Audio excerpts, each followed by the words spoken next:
Noong 2018 sa Deltona, Florida, isang engagement na dapat puno ng saya ang nauwi sa isang madugong trahedya.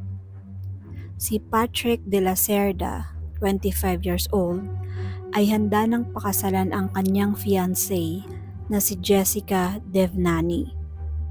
Pero isang umaga sa halip na wedding bells, baril ang tumapos sa kanyang buhay. February 27 ay nakatanggap ng tawag si Patrick tungkol sa delivery package. Lumapit siya sa pinto ng kanyang bahay, pero sa halip na package, 4 na bala ang sumalubong sa kanya.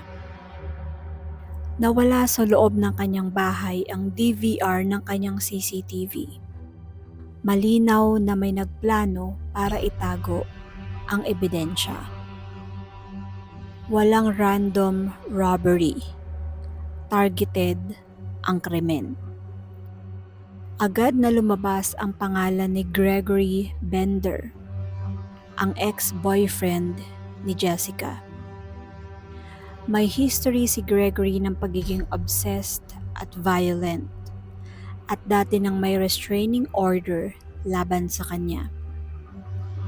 Sa bahay ni Gregory nakahanap ng parehong klase ng bala na tumama kay Patrick. .300 blackout rifle ammunition. At mas nakagigimbal ay isang notebook na detalyado kung paano niya papaslangin si Patrick. May address, may timing, pati na ang escape plan. Parang script ng isang pelikula, pero tunay na plano ng isang obsessed na ex-boyfriend. Noong 2021, nahatulang guilty si Gregory Bender sa premeditated murder. Ang naging hatol kay Gregory ay life imprisonment. Ang kaso ni Patrick de la Cerda ay isang paalala na ang obsession at selos, kapag hindi na control, ay pwedeng mauwi sa isang trahedya.